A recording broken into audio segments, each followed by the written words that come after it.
সোহেল, আরে সোহেল তুমি কি ব্যাপার? তোমার একটা হাত কোথায়? হেই, তোমার হাত কোথায়? আমি কাজ করতে করতে হঠাৎ করে আমাদের সাইডে অ্যাক্সিডেন্ট হয়। অ্যাক্সিডেন্টে আমার একটা হাত আমি হারিয়ে ফেলছি। আমি সুস্থ সবল মানুষ দেখে বিয়ে করছিলাম, কিন্তু সে যখন দেশে ফিরে আসলো তার একটা হাত নেই, সে পুঙ্গু। আমি তো একটা পুঙ্গুর সাথে সংসার করতে পারবো না।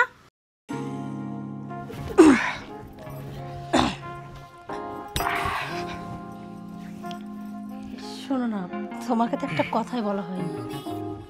কি বলো? আমি তো এই বাড়ি থেকে একবারে চলে আসছি।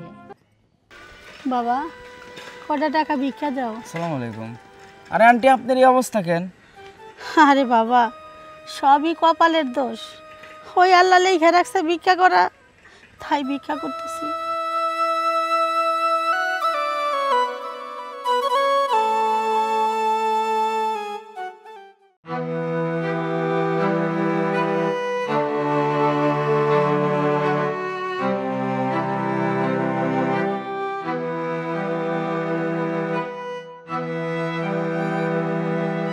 মা, মা, সূচনা।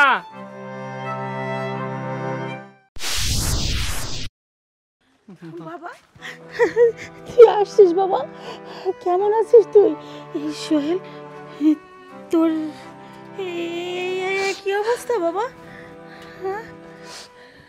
মা, আমি একটা অ্যাক্সিডেন্টে আমার একটা হাত হারিয়ে ফেলছি। সূচনা, বৌমা, দেখো আমার সোহেল আসছে। বৌমা, আম্মা।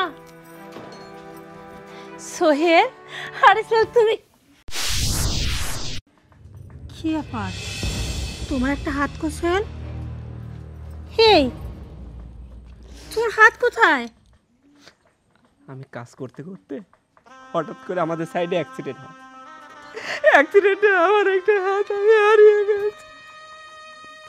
তার মানে তুমি এখন পুঙ্গু হয়ে গেছো? বৌমা, তুমি এটা কেমন কথা বলছো? একটা হাত নেই তো কি হয়েছে? আল্লাহর কাছে লাখ লাখ শুকরিয়া, আমার বুকের ধন আমার বুকে ফিরে আসছে। আমি অনেক খুশি বৌমা। দেখেন আম্মা, আপনি খুশি হইতে পারেন, কিন্তু আমি খুশি না। কারণ আমি একটা সুস্থ সবল মানুষকে বিদেশ পাঠাইছিলাম, আমি সুস্থ সবল মানুষ দেখে বিয়ে করছিলাম, কিন্তু সে যখন দেশে ফিরে আসলো তার একটা হাত নেই, সে পুঙ্গু। আমি তো একটা পুঙ্গুর সাথে সংসার করতে পারবো না। সূচনা, তুমি এমন কথা বলতে পারলা? হ্যাঁ, আমি যেটা বলছি একদম ঠিক বলছি। শোনো সোহেল, আমি একটা পুঙ্গু প্রতিবন্ধী দেখে কাউরে বিয়ে করি নাই। আমি তোমার সাথে থাকতে পারবো না, আমি তোমার ভাত খাবো না, আমি কিছুতেই থাকবো না। মা, তোমার বৌমা কি বলছে? বাবা, তুই একদম ভাবিস না, ও অল্প বয়সী মেয়ে তো, একটু আবেগটা বেশি হয়ে গেছে। চল তুই ঘরে চল, তুই রেস্ট নিবি। চল। সোনিয়া, সোনিয়া, সোনিয়া, সোনিয়া, কি রে মা? এই, বাবা মনে হয় চলে এসেছে। তুমি একটা কাজ করো, এখানে চুপচাপ বসে থাকো। হ্যাঁ, আমি একটু বাবার সাথে কথা বলে এখনই আসতেছি। আবার তোমার বাবা রুমে চলে আসবেন তো? আচ্ছা, আমি বাবাকে বাইরে থেকে বিদায় করে দেই, তুমি কিন্তু কোনো কথা বলবে না। হ্যাঁ, আচ্ছা, তাড়াতাড়ি যাও। আচ্ছা, চুপ, কথা বলো। কি রে মা? হ্যাঁ বাবা, আসছি। কি হয়েছে বলো। শোন, অনেক দিন সূচনার বাড়িতে যাই না, সূচনাকে একটু দেখি আসি গে। তুমি আপুরের বাসায় যাবা? হ্যাঁ। আচ্ছা আব্বা, যাচ্ছ যাও, কিন্তু তোমার মেয়ের একটু ভালো করে বুঝাই আইসো। ওর কিন্তু চলাফেরা খারাপ, আজকাল স্বভাব চরিত্র ভালো পাচ্ছি না। কি রে মা, তুই এসব কি বলিস? তোর বোনের বিরুদ্ধে তুই কথা বলতেছিস? কথাগুলো যে কেন বলতেছি তার পিছনে অবশ্যই কারণ আছে আব্বা। আজকাল তোমার মেয়ে স্বামী আর শাশুড়ির সাথে যেরকম ব্যবহার করে, এরকম ব্যবহার কোনো বেটার বউ করে না। মারে শোন, জামাইটা আমার প্রবাস থেকে অ্যাক্সিডেন্ট হয়ে বাড়িতে আসছে। মেয়েটা একটু একটু খারাপ ব্যবহার করাই স্বাভাবিক। ও তো খুব চিন্তা টেনশনে থাকে, বুঝিস না? যার জন্য হয়তো ওই শাশুড়ির সাথে জামাইয়ের সাথে একটু মন কালাকালি করে। এতে কি হয়েছে? বাবা, খালি স্বামীর সাথে না, এর পিছনে আরো অনেক কিছু আছে যা আমি তোমাকে মেয়ে হয়ে বলতে পারবো না। মারে, আসলে তুই কি বলতে চাচ্ছিস একটু খুলে মেলে বলতো, আমি তো তোর কথা ভালো বুঝতেছি না। আব্বা, বোঝা লাগবে না, বাদ দাও সব কথা। তুমি শুধু তোমার মেয়েকে বলে আসো সে যেন ভালো হয়ে যায়, নেক্সটে যেন আর এরকম ভুল না করে। যাও, তাড়াতাড়ি ফিরে আসো। আচ্ছা ঠিক আছে, তুই যা বললি আমি ওকে সব বলবো। আর তুই বাড়িতে ঠিক মতো ভালো মতো থাকিস, তাহলে আমি আসি। আচ্ছা ঠিক আছে, যাও। আচ্ছা। দেখে শুনে যাইও।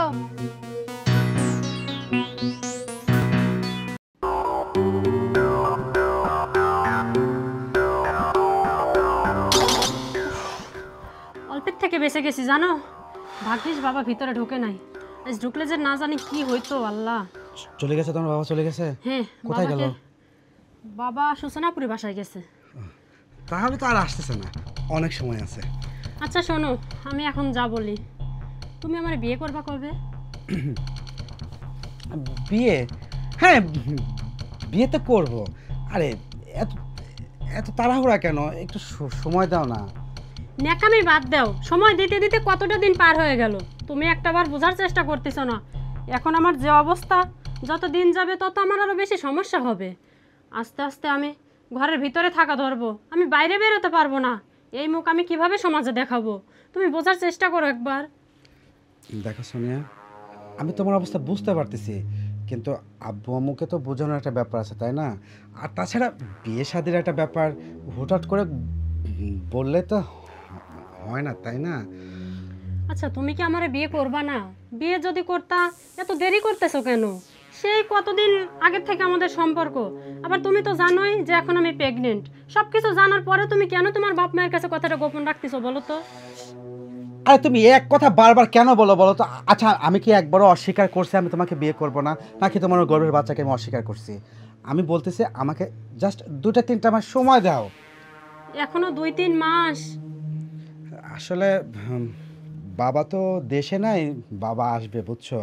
2 মাস পরে বাবা আসলে চিন্তা করতেছে এটা ধুমধাম করে অনুষ্ঠান করে বিয়ে করব, এই জন্য আর কি সময় চাচ্ছিলাম। আচ্ছা শোনো, বলছি কি আমি আজকে তাহলে উঠি? হ্যাঁ এখনই চলে যাবা? হ্যাঁ, আমার একটু কাজ রয়েছে তো, তাহলে থাকো। তুমি চিন্তা করো না, আমি তোমাকে বিয়ে করব। হ্যাঁ, জাস্ট আমাকে একটু সময় দাও। তাহলে আমি গেলাম। হ্যাঁ, আবার কালকে আসবো না, ঠিক আছে? ঠিক আছে, যাও। তুমি আমারে বিয়ে করবা না? নেকামি! তুমি কি ভাবছো আমি তোমারে বুঝতে পারি নাই? তোমার এই মুখোশের আড়ালে যে মুখটা লুকিয়ে আছে খুব তাড়াতাড়ি বের করে দেবো, দাঁড়াও। বাবা, কটা টাকা ভিক্ষা দাও। আসসালামু আলাইকুম। আরে আন্টি, আপনার এই অবস্থা কেন? আরে বাবা, সবই কপালের দোষ। ওই আল্লাহ লেখা রাখছে ভিক্ষা করা, তাই ভিক্ষা করতেছি। ও আন্টি, আমি না শুনলাম যে সোহেলের অবস্থা খুবই খারাপ, আসার পথে নাকি অ্যাক্সিডেন্ট করেছিল। হ বাবা, ঠিকই শুনছো। আমার সোহেল অ্যাক্সিডেন্ট করে পঙ্গু হয়ে গেছে, আর সেই জন্যই তো আজ রাস্তায় রাস্তায় ভিক্ষা করতেছি বাবা। এটা তো অনেক খারাপ কথা আন্টি। কি করব বাবা, সবই কপালের লেখা। দাও ভিক্ষাটা দাও বাবা, আরও কত জায়গা যাইতে হইব। এটা খুবই দুঃখজনক বিষয় আন্টি। আমি আর আপনাকে কি দিব? আচ্ছা বাবা।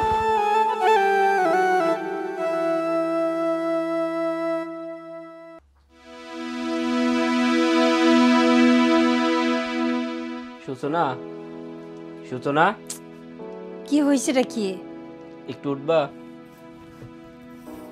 কি? সূচনা, এই দেখো, বিদেশ থেকে আসার সময় আমি নিজে পছন্দ করে তোমার জন্য একটা শাড়ি কিনে আনছি, এটা নাও। এটা আমার জন্য না, নে তোর শাড়ি তুই পর, আমার কোনো শাড়ি লাগবে না। বাস দেখো, এটা আমি নিজে পছন্দ করে কিনছি, শুধু তোমার জন্য।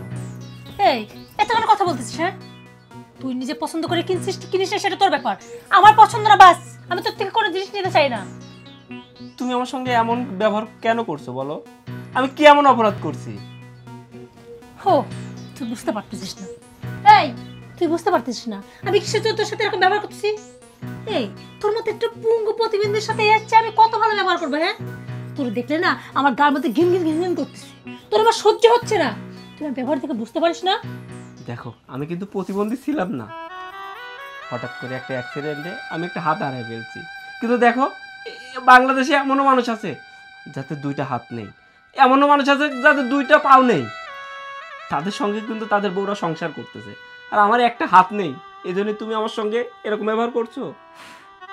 কার কি আছে কার কি নেই সেগুলো নিয়ে আমার কোনো ইন্টারেস্ট নেই। বাস আমি তোর সাথে সংসার করবো না, এটা শেষ কথা। তোর বাড়িতে তুই থাক, আমি চললাম আমার বাপের বাড়ি।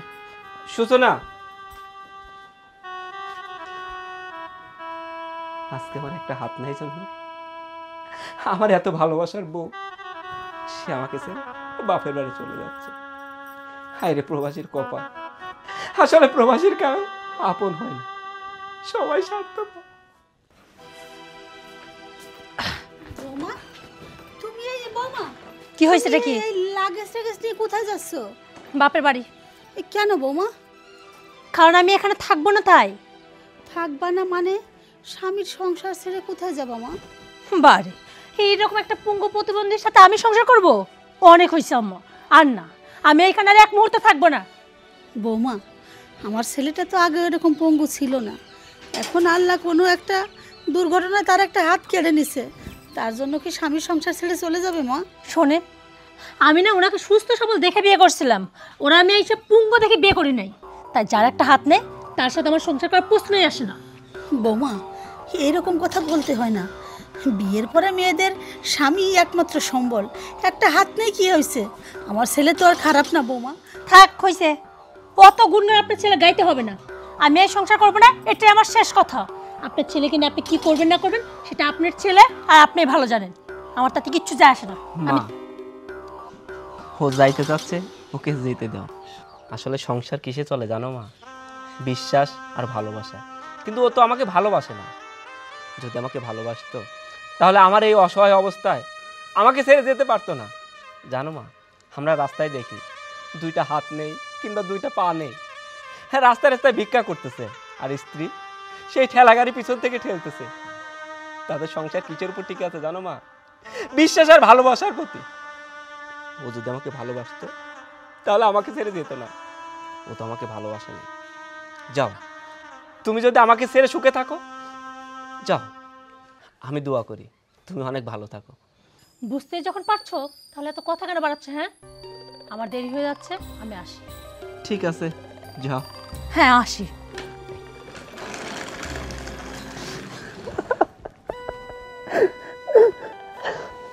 মা, আমি তো এখন অসহায়, পঙ্গু, আমি তো আর কোনো কাজ করতে পারি না। আমাদের এই সংসারটা কিভাবে চলবে? আমি কি করব? তোমাকে আমি কি করে খাওয়াবো? বাবা, তুই এত হতাশ হোস নে, কান্নাকাটি করিস না। আরে তোর একটি হাত নাই তো কি হয়েছে? তোর মার দুটি হাত এখনো আছে। তোর মা তোকে চালাবে, এই সংসারের দায়িত্ব তোর মার উপরে। আরে প্রয়োজনে রাস্তায় রাস্তায় ভিক্ষা করে তোকে খাওয়াবো। তুই একদম মন খারাপ করিস না, তোর মা এখনো বেঁচে আছে বাবা, তুই একদম মন খারাপ করিস না। আহ আহ আহ আহ আহ ও একটা কবুতর ছিল, দেখতেছি না তো ঠিক মতন তো নাই। আব্বা, আরে তোর হাতে লাখিস জামাইকো? তোমার জামাই আসেনি, আমি শুধু একা আসছি। তুই একা আসলি কেন? জামাইক রেখে তুই একা একা আসলি? শোনো আব্বা, আমি একবার এই বাড়িতে চলে আসছি, তো এখানে তোমার জামাই এনে কি করবো? মারে, তোকে আমি এত মতো বোঝায় আসলাম যে দুই মা তুই তোর শ্বশুরের সাথে স্বামীর সাথে ভালো ব্যবহার করিস, ওদের সাথে খারাপ ব্যবহার করিস না। তাও তুই খারাপ ব্যবহার তো করছিস, না হলে তুই একা একা চলে আসিস কেন? হো, আমি তোমার বাড়িতে আইসি আমি বুঝি বোঝা হয়ে গেছি নাকি? হ্যাঁ, তোমার বাড়িতে আসতে না আসতে তুমি আমার দূর দূর করে তাড়াই দেওয়ার জন্য অস্থির হয়ে গেছো। কে? তোমার আর একটা মেয়ে বাড়িতে রয়েছে না, সে তো তোমার কাছে বোঝা না, আমি কি এতই বোঝা? মারে, তোকে আমি বিয়ে দিয়ে দিচ্ছি, জামাইটা প্রবাসে অ্যাক্সিডেন্ট করেছে, হয়তো একটা হাত না হয় তার নষ্ট হয়েছে, তাতে কি হয়েছে? তুই তার সাথে সংসার করবি, তুই কে না তার সাথে সব সময় গ্যালজাম করিস, আবার সোজাসুজি বাড়িতে চলে আসলি, এটা কি তুই ঠিক করছিস ক? হ্যাঁ, তোমরা তো সবাই শুধু সেটাই দেখো, সবাই শুধু আমার দোষ দেখতে পাও, ওদের দোষ তো দেখতে পাও না। একবারও কি ভেবে দেখছো একটা পুঙ্গ প্রতিবন্ধী তার সাথে কিনা আমি সংসার করব? আর তাছাড়া আমি না অনেক চেষ্টা করছি ওই সংসারে মানিয়ে গুছিয়ে থাকার জন্য, কিন্তু আমার পক্ষে সম্ভব হয়নি। আর তাছাড়া আমার কতদিন বয়স হয়েছে, সারাটা জীবন ওই পুঙ্গের সাথে আমি সংসার করতে পারবো না, বাস। তাই তো আমি চলে আসছি। আমি আর ওই বাড়িতে ফিরে যাব না, এটাই আমার লাস্ট কথা। মারে শোন, তোর হলে তোর বিয়ের স্বামী পঙ্গু হয়েছে, তাতে কি হয়েছে? মানুষ কি পঙ্গুর সাথে কি সংসার করে না? শোন মা, তুই আইসিস ভালো কথা, 2-4 দিন আমার বাড়িতে থাক, তারপরে তুই চলে যা, দেখ সব ঠিক হয়ে যাবে। শোনো বাবা, আমি তোমার বাড়িতে আইছি, আমাকে যদি তোমাদের এতটাই বোঝা মনে হয় তাহলে বলে দাও, আমার 2 চোখ যেদিক চলে যায় আমি সেদিক চলে যাব, কিন্তু তবু আমি ওই বাড়িতে ফিরে যাব না। আর ওই পুঙ্গের সাথে আমি কোনো সংসারও করতে পারবো না, বাস। এটাই আমার শেষ কথা। কি আমি কি চলে যাব? মারে শোন, আমি তো তোকে বারবার বোঝাচ্ছি, তুই ফিরে যা, কয়েকটা দিন থাইকে তুই চলে যা। তুই আমাকে আরো উল্টা বোঝাস, আমার ব্রেনে কোনো কিছু কুলাচ্ছে না মা। তুই যা তো, যা ঘরে যা, যা দেখা যাবি পরে, যা। সোনিয়া কোথায়? সোনিয়া ঘরের মধ্যেই আছে। আচ্ছা ঠিক আছে, আমি ঘরে যাচ্ছি। আর হ্যাঁ, ওই বাড়িতে ফেরার কথা আর কিন্তু বলবা না। আল্লাহ, তুমি আমাকে কোন পরীক্ষার মধ্যে ফেললে? আমি এখন কি করব? এত বোঝাচ্ছি, এ তো বোঝেও না। আল্লাহ, তুমি একে একটা সুমতি দাও, এ যেন ফিরে স্বামীর বাড়িতে চলে যায়, না হলে তো আমার কেমন হবে? আমি কি করব আমি এই মেয়ে নিয়ে? আসসালামু আলাইকুম। ওয়ালাইকুম আসসালাম বাবা। আন্টি, আপনি ভিক্ষা করতেছেন? হ্যাঁ বাবা উজ্জ্বল, ভিক্ষা করব না কি করব, দেখো আমার ছেলেটা অসুস্থ, আর এই অসুস্থ দেখে বেটার বউ ঝগড়াঝাটি করে বাপের বাড়ি চলে গেছে। সে নাকি আর সংসার করবে না। এখন আমার সংসার, আমার ছেলে, আমি তো আর ফেলে দিতে পারি না। তাই সংসার চালাতে ভিক্ষার থালা হাতে নিছি বাবা, এটা ভিক্ষা দাও।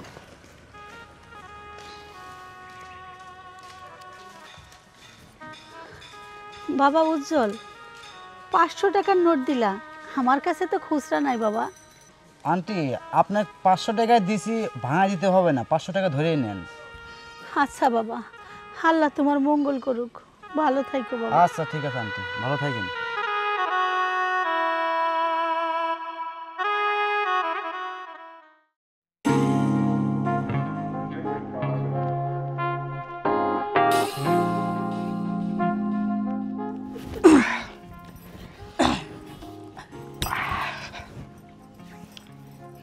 শোনো না, তোমার কাছে একটা কথাই বলা হয়নি।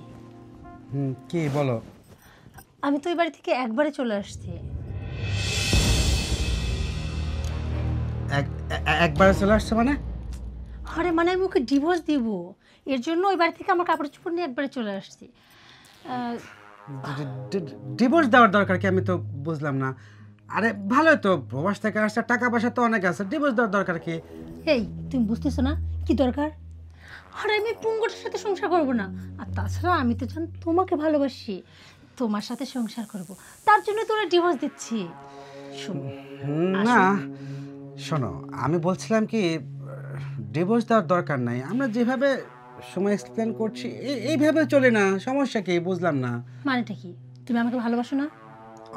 ভালোবাসি, অবশ্যই ভালোবাসি। তুমি আমার ভালোবাসো, কতদিন এইভাবে চুরি করে করে আমরা সম্পর্ক রাখবো? হ্যাঁ শোনো, আমি ওই পুঙ্গর সাথে আর থাকতে চাই না, কারণ আমার সারাক্ষণ মনে পড়ে না শুধুমাত্র তুমি আসো, সবসময় আমি তোমাকে মিস করি। তাই আমি সিদ্ধান্ত নিচ্ছি আমি ওর ডিভোর্স দিয়ে তোমার বিয়ে করব। শোনো, তাহলে এবার আমার সত্যিটা তোমাকে বলা দরকার। কি কি সত্যি?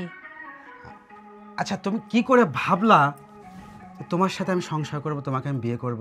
এই না ভাবার কি আছে? হ্যাঁ, আমার সাথে সংসার করবে না, আমাকে বিয়ে করবে না মানে কি? এই যে তার স্বামী থাকার শর্তে একটা বড় ছেলের সঙ্গে সম্পর্ক করে, তাকে আমি বিয়ে করব? আরে তোমার সাথে আমি সম্পর্ক আসলাম শুধুমাত্র প্রবাসীর টাকার জন্য। হ্যাঁ, তুমি যদি ওকে ডিভোর্স দিয়ে দাও তাহলে তুমি ওর কাছে টাকা পাবা না, তোমার পিছনে ঘুরে লাভটা কি? তার মানে তুমি কখনো আমাকে ভালোবাসো নি? এই তো বুঝে ফেলছো। আর একটা কথা শুনে রাখো, এরপর থেকে আমাকে কখনো ফোনও দিবা না, আমার সাথে যোগাযোগ করার চেষ্টা দেখো, করবে না। তুমি কিন্তু এরকম করতে পারো না। হ্যাঁ, আমি তোমাকে ভালোবাসি, আর তাছাড়া তোমাকে পাওয়ার জন্য আমি সব কিছু করছি। ভালোবাসি? হ্যাঁ শোনো, তুমি একটা জিনিস মাথার মধ্যে রেখে দাও যে তোমার সাথে এই সম্পর্ক আমার পরিবার কখনোই মেনে নেবে না, ঠিক আছে? আর যেখানে পরিবারের সঙ্গে আমি তোমাকে নিয়ে থাকতেই পারবো না, তোমাকে তো বিয়ে করার প্রশ্নই আসে না। প্লিজ এরকমটা করো না। হ্যাঁ আমি তোমাকে সত্যি খুব ভালোবাসি। হ্যাঁ আমি তোমার সাথে সংসার করতে চাই। শোনো, আমি তোমাকে একটা ভালো বুদ্ধি দিই। কথা হচ্ছে কি, তুমি এইসব ভুলে যেয়ে তুমি ওই শোলের সঙ্গে সংসার করো, খুব ভালো হবে। এই যে তোমাকে ভালো না বাসতে তাহলে এত ইউজ কেন করছো? আর শোনো, এক কথা আমার বারবার বলতে ভালো লাগতেছে না। আমি তো বললাম এতদিন টাকা ছিল তাই তুমি ছিল, এখন টাকা নাই তুমিও নাই, থাকো, আমি গেলাম। প্লিজ আমার কথা শোনো না। হায় হায়, এইটা আমি কি করলাম? হ্যাঁ না না, আমি আমার সমস্ত কিছু উজাড় করে দিছি ওর কাছে, ওরা ভালোবেসে, যেখানে আমি আমার স্বামীর ঠকাইছি। আর শেষ পর্যায়ে কি হলো? ও ও আমার এইভাবে ঠকাইলো। ও আমারে কখনোই ভালোবাসেনি, শুধুমাত্র টাকার জন্য আমার ব্যবহার করছে। কথায় আছে না, নাঙের আশায় ভাত আর চাললাম। হ্যাঁ আমার তো সেই অবস্থা হয়ে গেল। আমার তো 2 কিলো গেল, এইদিকে ওকে হারালাম, ওইদিকে সোহেলকে হারালাম। এখন আমার কি হবে? আমার কি হবে?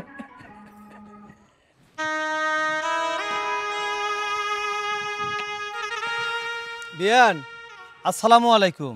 ওয়ালাইকুম আসসালাম। কেমন আছেন? আমি ভালো আছি, আপনি কেমন আছেন ভাই? বোন রে, আমি যে কেমন আছি তা তো ভালো করেই জানেন। এই মেয়েটাকে এত করে বুঝাইলাম, মারে কত মানুষের স্বামী বিছানায় পড়ে থাকে অথচ তার সংসার করে। আপনার ছেলে একটা হাত না নষ্ট হয়েছে, সে তো বিছানায় পড়ে নাই, কিন্তু সে আমার কথা শুনল না। সে আপনার বাড়ি ছেড়ে আমার বাড়িতে চলে আসলো। আপনি তো বোঝেন তাহলে আমি কেমন ভালো আছি। ভাই, আপনি নিহাত একজন ভালো মানুষ, একজন শিক্ষক। আর আমি আমার জীবনে অনেক মেয়ে মানুষ দেখছি, কিন্তু আপনার মেয়ের মতো এরকম কঠোর মনের মানুষ দেখিনি। ভাইরে, আমার ছেলের আগে তো 2টাই হাত ছিল, একটা দুর্ঘটনায় আল্লাহ তার একটা হাত নষ্ট করে দিয়েছে। তার জন্য কি স্বামীর সংসার ছেড়ে চলে যেতে হবে? দেখেন ভাই, আপনার মেয়ে বলছে যে ডিভোর্স করে দিবে। জোর করতে আর কাউকে দিয়ে সংসার করানো যায় না, আর ভালোবাসাও দেওয়া যায় না। বিয়ান, আমি তো সব বুঝতে পারতেছি, আপনি কোনো চিন্তা করেন না। ওকে বোঝায় সোজায় পাঠানোর ব্যবস্থা করতেছি। ও তো ছোট মানুষ, বোঝেনি তো। হ্যাঁ ভাই, তাই দেখেন, যদি বুঝায় শোনায় দিতে পারেন তো ভালো। তবে একটা কথা আছে ভাই, আমার ছেলের ঘরে যদি আপনার মেয়ের আসতে হয় তাহলে সেরকম ভালো মানুষ হয়ে আসতে হবে। আর যদি মনে কোনো রকম কোনো খারাপ কিছু থাকে তাহলে দরকার নাই ভাই। আর যাই হোক, জোর করে কাউকে দিয়ে কিছু করানো যায় না। ঠিক আছে আপা, আপনি তাহলে যান, আমি ওকে বোঝা সোজায় পাঠানোর জন্য ব্যবস্থা করতেছি।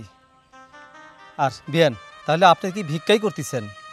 ভাই, ভিক্ষা না করে যে আর উপায় নাই, কারণ আমার ছেলেটা এখন অসহায় পঙ্গু, সংসার তো চালাতে হবে। তাই আর কি, এই যে ভিক্ষা করতেছি। আফসোস নাই, আল্লাহ যে আমার বুকের ধন বুকে ফিরাই দিছে, এইটাই শুকরিয়া আল্লাহর কাছে। আচ্ছা ভাই, আমি যাই। আচ্ছা।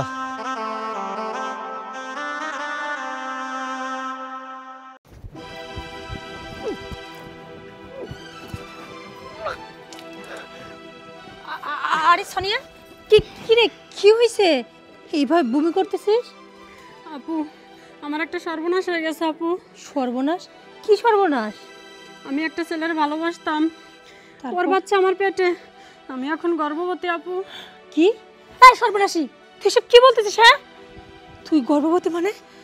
তুই সূচনা, সোনিয়া, আমি সব কি শুনতেছি? হ্যাঁ বাবা, তুমি যা শুনছো একদম ঠিক শুনছো। দেখো না তোমার মেয়েগুলো কি বলতেছে। হ্যাঁ, এই তুই যে একটা কাজ করলি, একটাবারও ভাবলি না? হ্যাঁ, বাবার মান সম্মানের কথা একটাবারও ভাবলি না যে কি হবে এই সমাজে, আমরা কিভাবে মুখ দেখাবো? এই অসতী কলঙ্কিনী, তোরে সর্বনাশকে করছে, বল বল, তার কথা বল। এই বিয়ের আগে তুই গর্ভবতী হয়ে গেলি, একবারও চিন্তা করলি না সমাজে কিভাবে মুখ দেখাবি? শোন, এখনো সময় আছে, 5 কান হওয়ার আগে তাড়াতাড়ি বলে ফেল। কি তাড়াতাড়ি বললে আমরা এই বাড়িতে সম্বন্ধ নিয়ে যাবো, তোর বিয়ের ব্যবস্থা করব। তা না হলে এই সমাজে আমরা কেউ মুখ দেখাতে পারবো না। শোনো আপু, তুমি যে মুখে বড় বড় কথা বলতেছো এ কথা তোমার মুখে মানায় না। তুমি কি পরিবারের মান সম্মানের কথা একটাবার চিন্তা করছিলা? এই শোন, আর যাই হোক আমি তোর মতো না নষ্টামি করে বেড়াই না। এখন ওইসব কথা বাদ দে, ওইসব কথা বাদ দিয়ে বল তোর এই গর্ভের সন্তানের বাবাকে। শোন, তোরা ঝগড়া করবি না আসল কথাটুকু বলবি? তোর এই পেটে যে সন্তান, এই সন্তানের বাবা কিটা, এই আসল কথাটুকু বল। বাবা, ওই যে পাশের গ্রামের জীবন ভাই আছে না, ওর সাথে আমার সম্পর্ক। এই কি নাম বলি তুই? জীবন? না না, এইটা কখনোই হতে পারে না। তুই মিথ্যা কথা বলতেছিস না? বোন বোন দেখ, তুই মজা করিস না, সত্যি করে বল এই সন্তানের বাবাকে। তুই এতক্ষণ আমার সাথে মজা নিচ্ছিস না? মজা করতে জীবনে না বলতেছিস? না, আমি সত্যি বলতেছি। আর শোনো আপু, এখন কিন্তু মজা করার সময় না। না না, আমি বিশ্বাস করি না, এইটা কখনো হতে পারে না। জীবন না, জীবনের কাজ করতেই পারে না। এই সূচনা, তুই জীবনের কথা শুনে অবাক হচ্ছিস কেন? হ্যাঁ, তুই বলতে দিচ্ছিস না কেন? ওই সন্তানের বাবাকে ওই তুই তো ভালো জানে না, তুই আর আমি জানি? বল। না না বাবা, ঠিক আছে, ওই তো ভালো জানে। এমনি বলতেছিলাম, আসলে ওই ছেলেটা ভালো না তো, তাই আর কি। শোন শোন সোনিয়া, আমি এখনই যাচ্ছি, ওই ছেলের বাবার বাড়িতে যাচ্ছি। আমি ওর বাবার কাছে সব কিছু খুলে বলতে যাচ্ছি। থাক, আমি এখনই যাচ্ছি।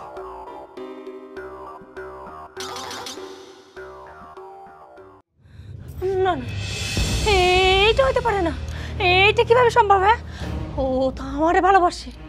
সোনিয়ার সাথে সম্পর্ক, সোনিয়া গর্ভবতী, আমি বিশ্বাস করি না, হতে পারে না।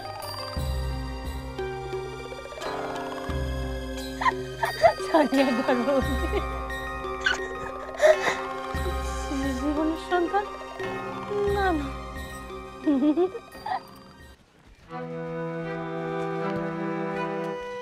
মা, আমি তো তোমাকেই খুঁজতেছি, তাড়াতাড়ি বাড়িতে চলো। কেন বাবা, কি হয়েছে? আরে মা, বাড়িতে যাইতে বলছি, বাড়িতে চলো, আজকে সকল সমস্যার সমাধান করে দিব। মানে কি? আমি তো কিছুই বুঝতেছি না। তোমার কিছুই বুঝতে হবে না, আগে বাড়িতে চলো, পরে বুঝবা। কিন্তু কোনো কিন্তু নাই, বাড়িতে যাইতে বলতেছি, চলো, বাড়িতে যাওয়া লাগবে। চল।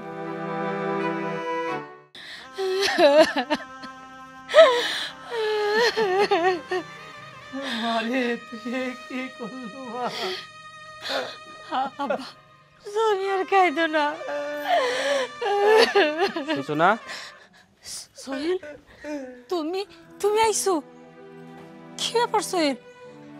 তুমি না পঙ্গু ছিলা, তোমার হাত কোত্থেকে পাইলা?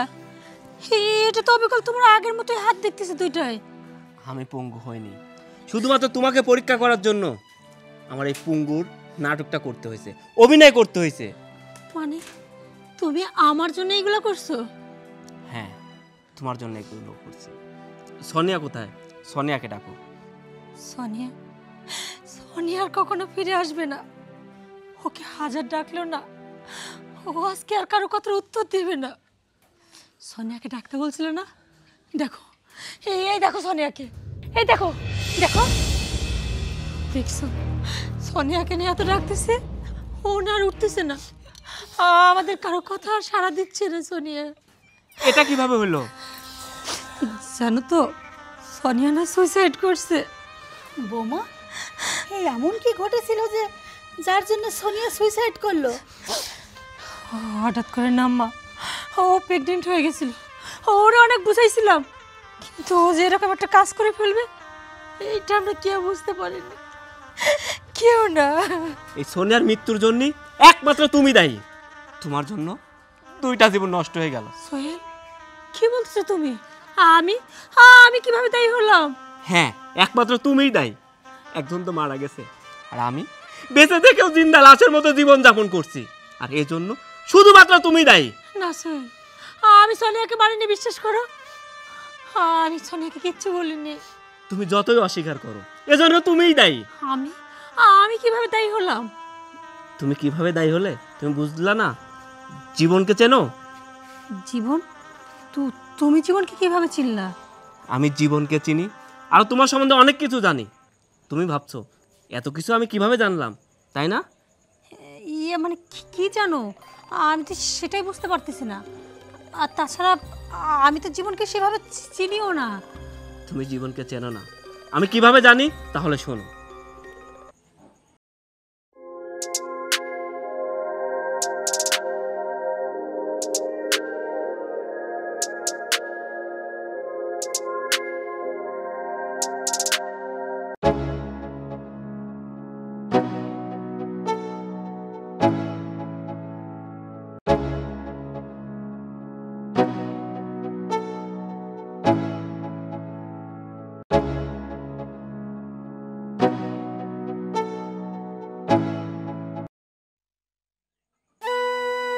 কি এখনো অস্বীকার করবা যে তুমি কিছু জানো না?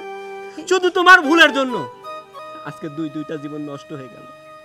তোমার লোভ লালসার কারণে আজকের এই পরিস্থিতি, এজন্য তুমিই দায়ী। আমি আমি ইচ্ছা করে কোনো কিছু করিনি, বিশ্বাস করো। আমি কোনো কিছু জানতাম না। সবকিছু তুমি ইচ্ছা করেই করছো। যখন সনি আমাকে ফোন করে সব বলে, সবকিছু আমাকে খুলে বলে, তখনই আমি প্রবাস থেকে এই নাটক করে বাড়িতে আসি। আমি যখন প্রবাসে ছিলাম তুমি আমাকে ফোন করে বলতা, সোহেল আমি তোমাকে অনেক ভালোবাসি, আমার জন্য তুমি জীবন দিয়ে দিতে পারো। আর আমি যখন প্রবাস থেকে আসলাম এসে বললাম আমার একটা হাত নেই, আমি পঙ্গু হয়ে গেছি, আমার একটা হাত নেই শুনে তুমি আমাকে ছেড়ে আর একজনের হাত ধরে চলে যাইতে চাইলে। এখন কি হলো? সেও তোমাকে ছেড়ে দিল, সে তোমাকে গ্রহণ করতে চাইলো না।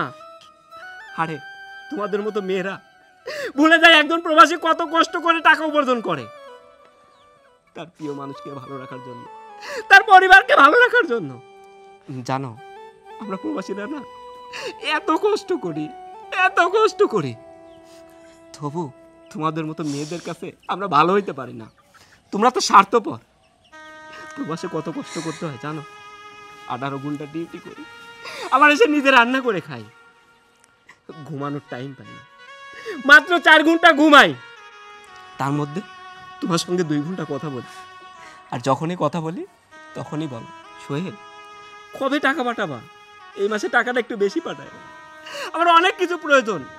তোমাদের চাহিদা মিটাতে মিটাতে আমরা প্রবাসীরা ভুলে যাই আমরাও একজন মানুষ, আমাদেরও একটা হৃদয় আছে, আমাদেরও ভালোবাসতে ইচ্ছা করে, আমাদেরও ভালোবাসা পেতে ইচ্ছা করে। এত কষ্ট করার পরে আমি তোমাদেরকে কখনোই কিছু বলি নাই, কিন্তু সোনিয়া যেদিন ফোন করে বলল সেদিন আমার এত কষ্ট হয়েছিল, সে কষ্ট আমি কাউকে বলে বোঝাতে পারবো না। যাই হোক, তোমাকে এত কথা বলে লাভ নেই। তুমি আমাকে ডিভোর্স দিতে চাইছিলে না, এ নাও ডিভোর্স লেটার, আর এ নাও তোমার কাবিল নামার টাকা। না না সোহেল, দেখো আমি ভুল করে ফেলছি, তুমি আমাকে ক্ষমা করে দাও। আমি আমার ভুলটা বুঝতে পারছি সোহেল। আরে তোমার স্থান তো ওই জায়গায় ছিল না, তোমার স্থান ছিল এই জায়গায়, এত নিচে নামলা কেন? সোহেল আমাকে একটা সুযোগ দাও, এই একটা সুযোগ দাও আমাকে। তুমি তো দেখতেই পাচ্ছ সোনিয়া চলে গেছে, এই মুহূর্তে আব্বার আমার কারো মন ভালো নেই। সোহেল তুমি এই মুহূর্তে এরকম সিদ্ধান্ত নিও না। তোমার মতো মেয়ের সঙ্গে আমি সংসার করব না। এই নাও ডিভোর্স লেটার, এই নাও তোমার সোহেল টাকা। আমার কথাটা শোনো, আমার সোহেলকে একটু বোঝান না। সোহেল সোহেল শোনো, আমার ভাবতে ঘৃণা হয়, তুই আমার মেয়ে, শুধু তোর কারণে সোনিয়ার এই পরিণতি। তুই এ কাজ করতে পারলি কেমনে? আব্বা বিশ্বাস করো, আমি সত্যি চাইনি এরকম কিছু হয়ে যাক, আমি বুঝতে পারিনি এরকম কিছু হবে। আব্বা তুমি আমাকে মাফ করো। সোনিয়া আমার ঠিকই বলছিল আব্বা, তোমার মেয়ে সূচনা চরিত্র খারাপ। আমি বিশ্বাস করিনি যে আমার মেয়ের চরিত্র খারাপ হতে পারে না। তুই কি করলি?